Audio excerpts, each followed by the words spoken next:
Stress can lower testosterone and reduce muscle gain. In this video, I'm going to talk about stress and its impact on the entire body, including, obviously, muscle gain. So stay tuned.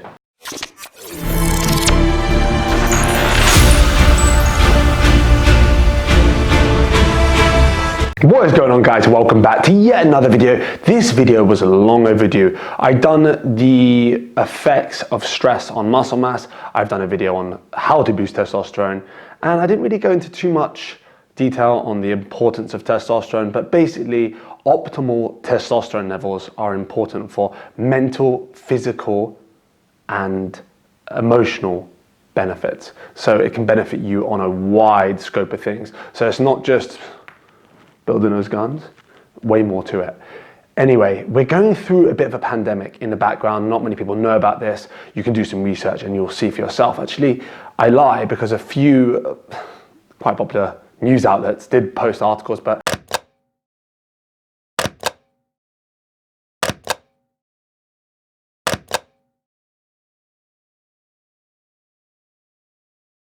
I'm not sure people pay that much attention or realize the effects of low testosterone.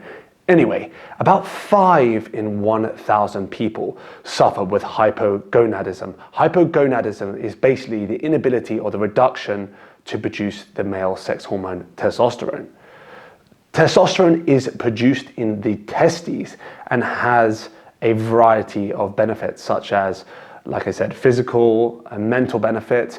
It's responsible for increasing our red blood cell count. It's responsible for fat, so deciding where the fat goes. So yeah, there's facial structure, your mood. We'll go into a bit more later on, but having optimal testosterone is extremely important. So I just want to put this out there. To be 100% certain you've got low testosterone, you should probably do a blood panel with your doctor or do one of those let's get checked kits at home, and maybe do it 1 or 2 times as well to get kind of a rough estimate, because testosterone can change. But anyway, if you're suffering from any of these side effects of low testosterone, then definitely like have a deeper look into it. So basically depression, anxiety, a loss of muscle mass, inability to put on muscle, like fat gain, stubborn fat gain you can't get rid of, inability to sleep, so insomnia.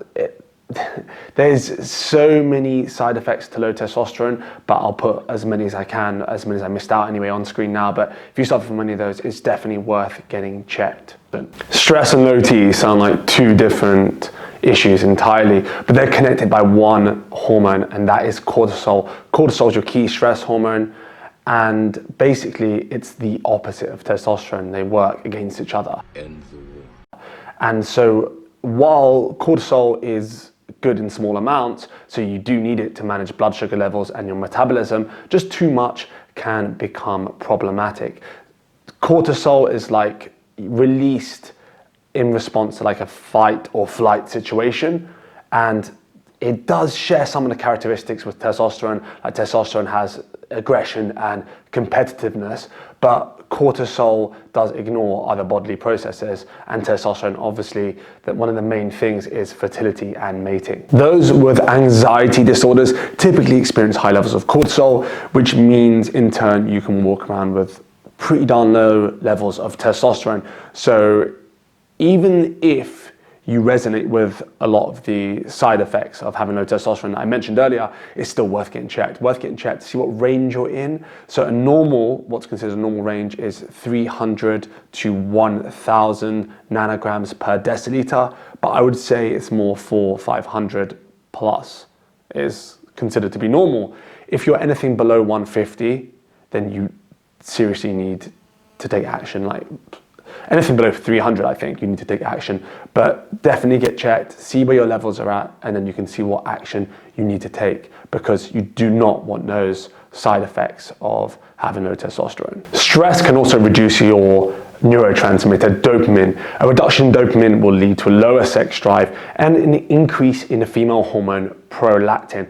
It can also reduce serotonin levels, which can cause depression and anxiety, and if that's not bad enough, it can also reduce the quality of your sleep. Reducing the quality of your sleep will lead to even lower testosterone and other health problems. So what's the one thing you can do right now? The one thing you can do right now is change your reaction to stress. There's always going to be stressors, but how you react to it can change the effect it has on your body. So just don't give it too much power. If you give it too much power, it's just going to grow and grow and become a real big problem. I know that's easier said than done, but you've just got to just carefully change how you react to it. I'm going to do a full video on ways you can, well, more ways even, you can reduce your stress levels. I did a video on how to reduce stress levels a little while back, but I didn't really outline the importance of reducing stress as much as this video when it comes to impacts on testosterone. So if you want to watch any of those videos, click in the description below, or you can click above at the end screen. If you enjoyed this video, give it a massive thumbs up. If you have any questions, comment below. If you want to follow my day-to-day life, go to Instagram, AdamScottFit. And if you want a program designed by myself, either workout program or nutrition program, reach out to me on Instagram, or you can go to www.adamscottfit.com. And until the next video, keep pushing those limits.